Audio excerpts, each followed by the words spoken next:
good morning, or good afternoon, or good evening, depending on where you're joining us from. I'm joining us from Texas.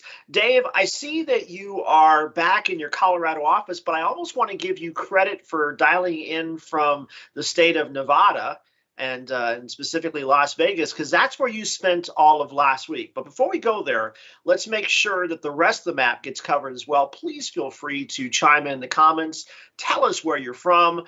You can see Colorado and Texas. Our producer, of course, is in Georgia. Good morning, Mark. Social media is out of Eastern Europe. Good morning, Katrinal. Let's see. So those are all in countries so far. Please weigh in on that. But, Dave, weigh in as if you were still in Las Vegas. Veeam's back. We had an in-person event this week, and you can see green signage, I'm told, from the airport all the way through the restaurants and the venue. Talk to us about AWS reInvent. Yeah, it was really interesting. This was the 10-year for reInvent. It can be up to a 75,000 person conference. Obviously, it had to go full virtual last year, 2020, due to the pandemic. So this year they did a hybrid. You could register and see it remotely, and then of course you could come back. Now, it's actually the city of Las Vegas that put a cap. And I've heard two different numbers, whether the cap was 20,000 people or 25,000 people. But it was back in the Sands Expo with the sort of Venetian Palazzo connected there. Like you said, Veeam went in a big way, Jason. We overtook the baggage claim, the baggage terminal area. Even in competitive sessions where I took the slide, meaning the AWS hero, we were very, very present. We'll talk through some of the other things that we did, but it was just universally, everyone had a lot of buzz and excitement for being back. It was different, I will tell you. I arrived Sunday, but didn't get my badge, so I thought I better go at 6:45 in the morning to get my badge before all these people show up. Sure. You enter the building, I'm wearing a mask, go through a metal detector. There are two bomb-sniffing dogs that I'm passing through, and there's this 20-something young DJ girl just cranking up music. She's by herself, totally getting into what's going on, and I'm just there thinking, welcome back to Vegas, as if it wasn't surreal enough. Welcome back to Vegas. So we're going to get into a lot of the compete sessions. And of course, Veeam is notorious or famous, depending on how you think about it, for our presence in those kinds of events. One of the things that we often see in these, and we've seen this, way back when VMworld was the show to be at. We saw it 10 years before that when Microsoft and TechEd was the show to be at. AWS is always going to have some minimal level of capabilities themselves as far as providing a minimal viable set of capabilities before a backup ISV ecosystem starts to pile on. Talk about what was it that Amazon wanted to talk about in relation to backup. What were their announcements before we get into what everyone else was saying? Yeah, so there is a AWS backup. That is the name of the capability, very self-describing. So what they announced actually was expanding the capabilities of AWS backup. Specifically, what they brought into play were VMware VMs on-prem, actually, being able to pull those back. And then same kind of construct of VMware Cloud on AWS, being able to protect those VMs. And then they announced a technology preview in one of the regions, US West, to be able to protect Amazon S3 buckets. And if you've been following some of the activity out there, there's been a vendor or two talking about S3 bucket protection. So those were the backup specific announcements. I will tell you, and I'm not meaning to say this in a negative way, part of the feeling at the show, though, was there wasn't a lot of wow factor from AWS overall, meaning it's the 10th annual event. They've got a brand new CEO. I'll look at his name, Adam Silipsky, so I don't mispronounce that. And I even saw on Crunch Data, hey, wait a minute, there are no major announcements. This is more incremental than innovative. So they had an interview with the CTO of AWS, Werner Vogels, who said, we're really working on the back-end plumbing right now and some ease of use capabilities, much more so than a lot of new coverage or capabilities. So from that aspect, if you think back to some of the major shows, like you mentioned, VMware or Microsoft TechEd, there would usually be some amazing thing that nobody saw coming, right? There would always be stuff that leaked out. Yeah. But there was always a nugget that was saved to kind of drop. Steve Jobs, obviously famous for that. Sure. One more thing. There really wasn't one more thing. That's interesting. All right. So seems like a little bit of a letdown, but maybe the big thing was just, hey, we're back in person and we can actually see each other and share a beverage with people that we haven't gotten to see in 21 months. And that Yeah. alone probably is something worth celebrating on its own. I will say, though, I spent 7 years at Microsoft. And so that idea of I got to support my ecosystem and I got to reach out to the edges a little bit because I'm hoping that's where people come. Sounds like that's exactly where the AWS backup is. Obviously, it's not going to back up the other hyperscales. It's not going to back up the service providers. It's not going to back up majority on-premise workloads because that's not where they want you to stay. They want you to protect there long enough to get it over again and come back again. Now, and that kind of leans us into what we do, right? So from a Veeam perspective, we've always told this story of no matter how diverse and how multi and how hybrid your environment is, we have an answer for that. How was booth attendance? What were kind of some of the topics that you heard about? I see our CTO Danny Allen was Yep. was present for this event. Talk about the buzz from Veeam. Yeah, I was really pleased with our booth. We had one dedicated station, and here we see a speaker, an SE, talking about Kubernetes in our theater area and what we can do to protect that. And we'll get kind of more into the sessions and what we announced in that aspect. And then we had two other demo stations around various kinds of AWS protection, whether that's IaaS specific or even the ability to send Veeam backup Office 365 data out to another bucket, another object storage like AWS. The first night was rocking. I mean, that Monday night, they stay open late. I can't remember now if it was 8 or 8:30, and it was just packed. We had something like 4,000 T-shirts we brought, and I think we went through almost all of them. But the traffic was really great. The energy was really good, especially early on. As you can imagine, by the time you roll into about Thursday, people are feeling like they've been in Vegas for 4 to 5 days. But energy was really good. That sense that you mentioned, is it good to be back? Absolutely. People were feeling like it's great to be back in person. And I think, if anything, one of the reasons maybe AWS went a little soft in terms of announcements this time is they want to be able to have a bigger splash when they've got a bigger audience. I mean, literally 3 times the number of people are probably going to be attending 2022.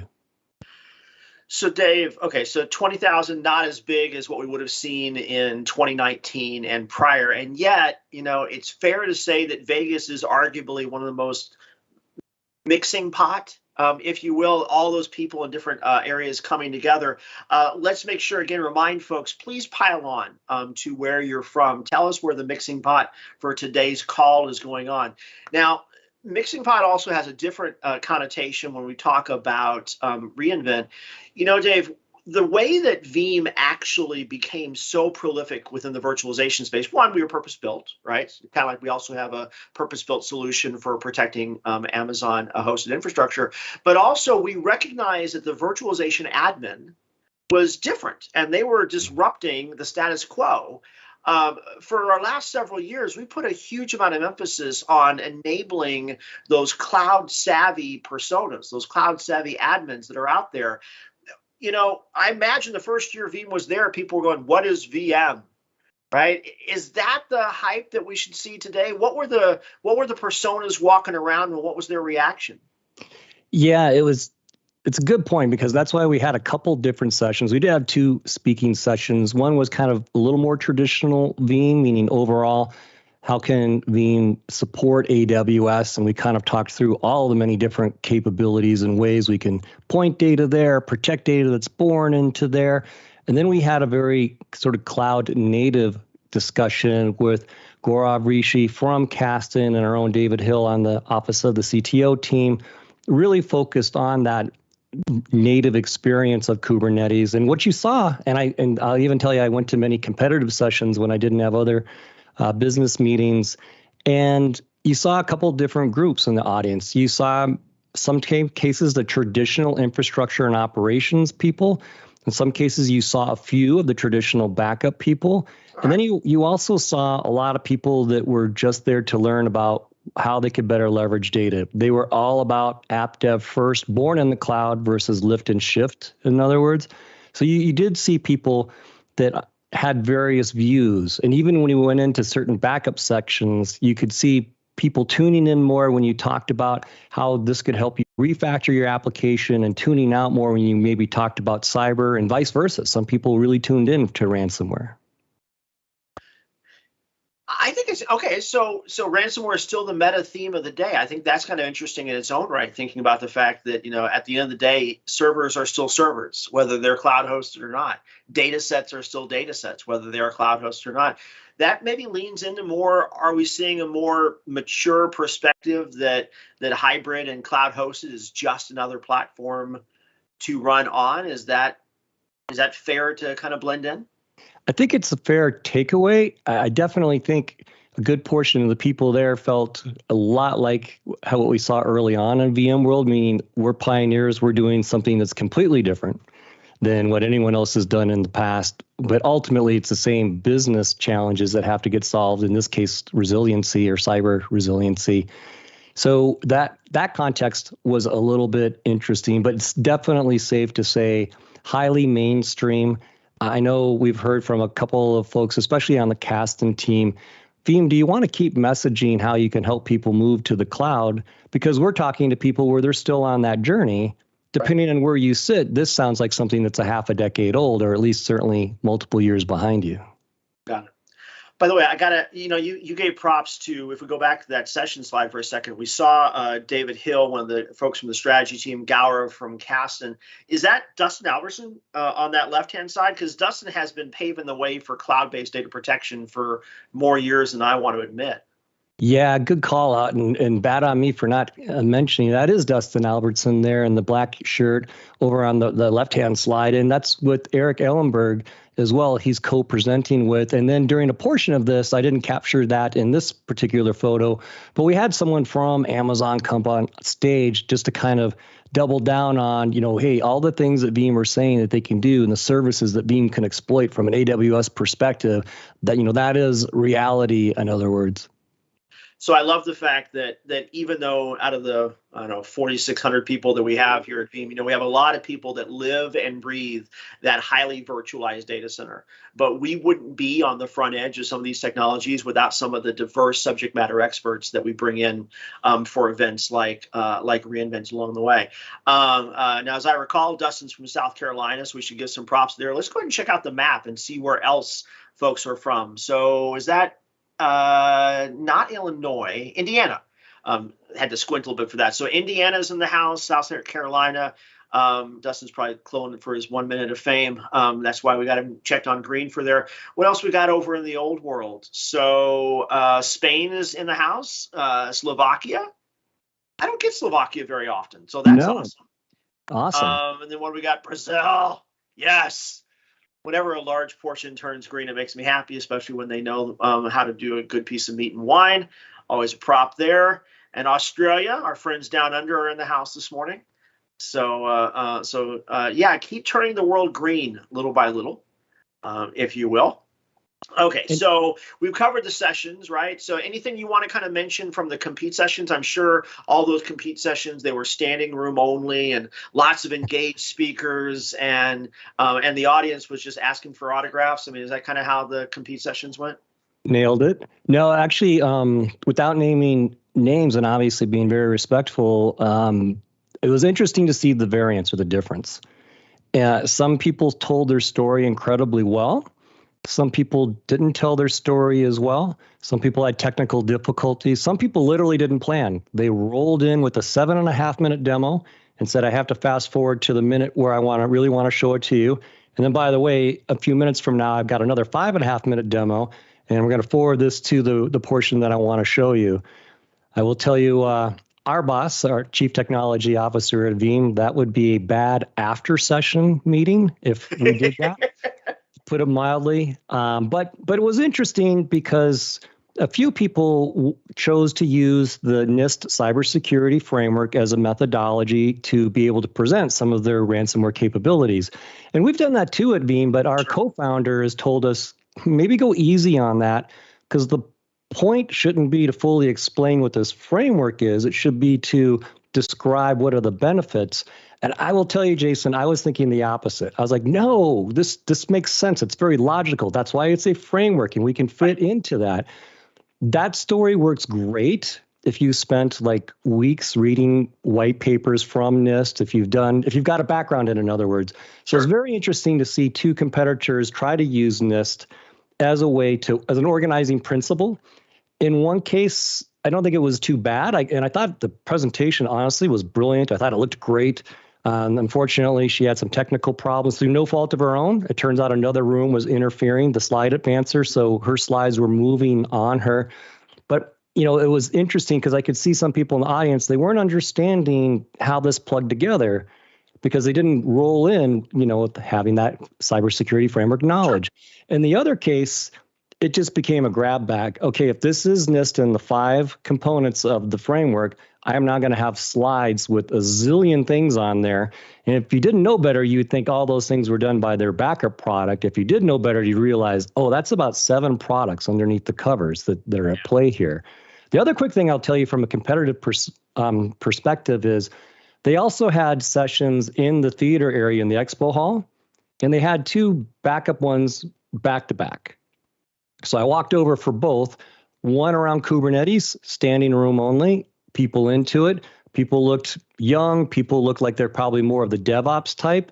Sure. And then whatever it was, 10-minute break, there was like 5 people, including me. And I'm not sure how many were from that other vendor. And the presenter was good, by the way. The material was good. The person spoke well, in my opinion, but it was more of a traditional backup-like conversation.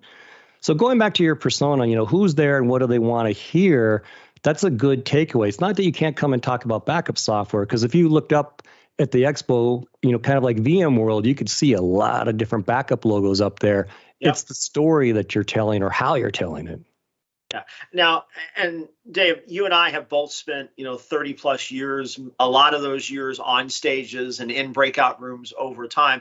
I'm not going to pretend that either one of us is an expert. But I think one thing that I want to take away from what you said, though, is understand your audience. So use NIST if you're at a security conference, right, where everyone already breathes and lives NIST. And the only piece they're missing is how does modern data protection fit within the NIST framework that they've already built their livelihood around. Right. Yeah, in this case, though, we're going to talk about you talk about cloud the way they want to talk about cloud. And again, the only piece that you're trying to fill in is how does backup fit within a modern hybrid cloud architecture. Now, before we get into our answer for that, it would not be an in-person event if there wasn't the Veeam party. How was the Veeam party? Yeah, we actually did 2 events on the same day. Early breakfast and nighttime. So if we didn't get you one part of the day, we got you on the other.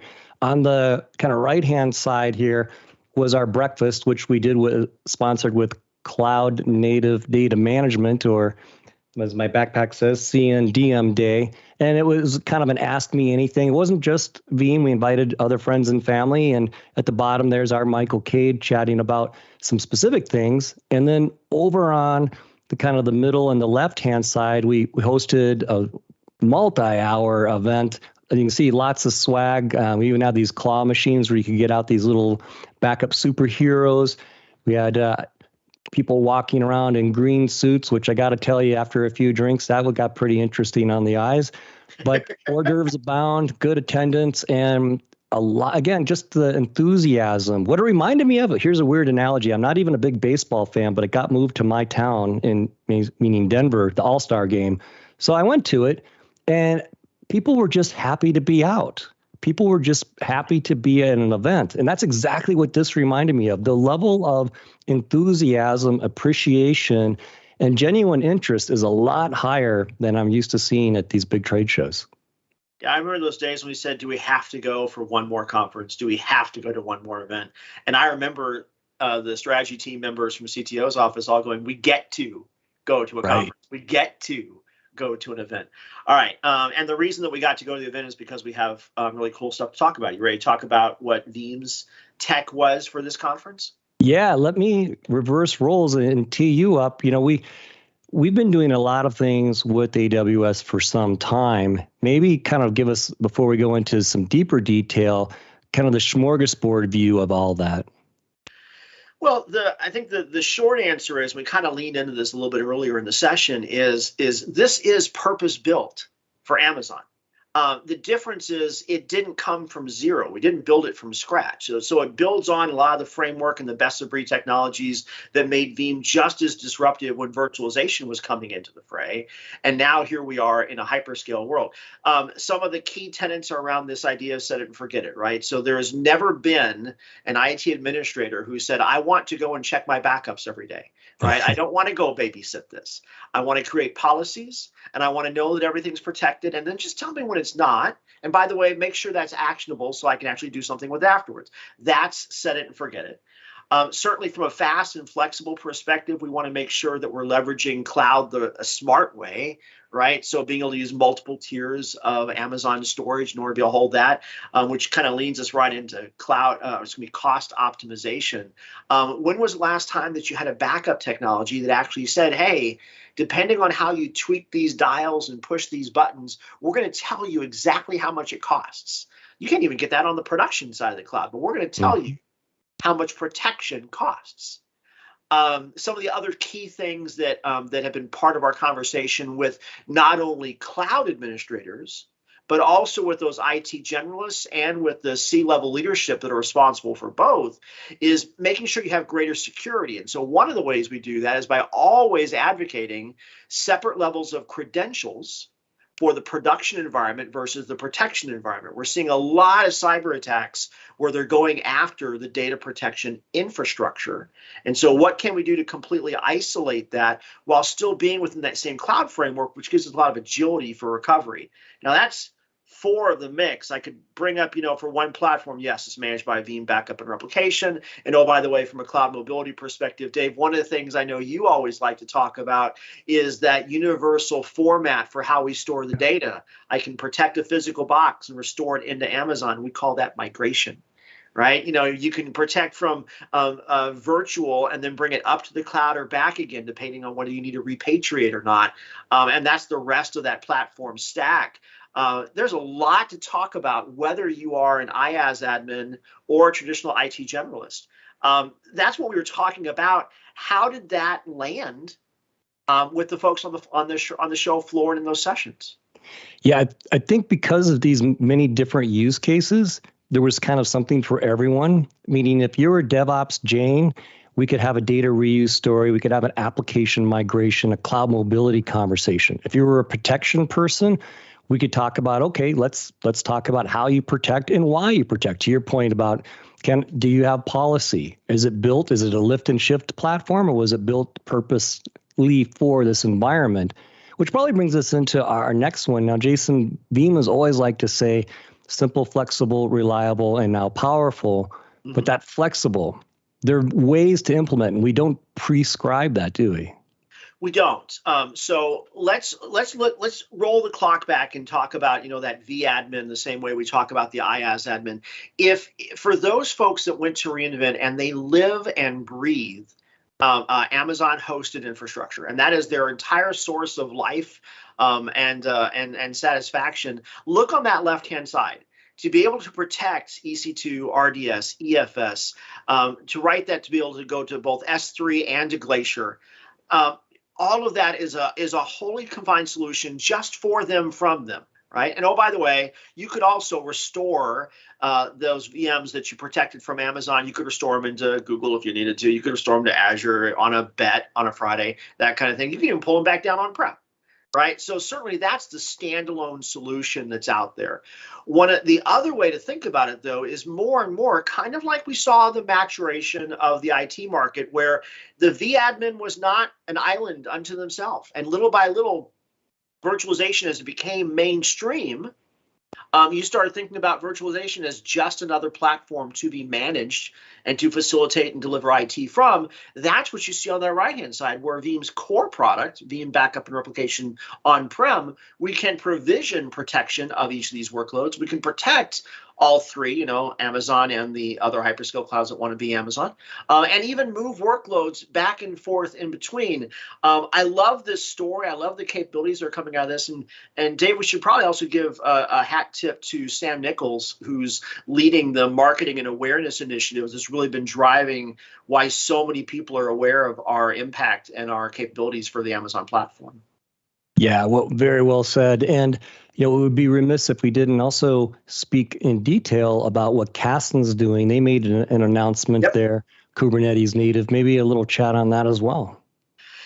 Well, one of the neat things that's been coming around, even from the hyperscales, is how do they take the agility of those modern hyperscale platforms and then bring that back on-prem, right? And we've seen that with things like Snowball. We saw that with things like Azure Stack, from the other cloud that's out there. Now here we have not only EKS, so enabling the Kubernetes frameworks within the main Amazon cloud, but also with EKS Anywhere, actually bringing that the rest of the way. And because of how we work, we were a launch partner.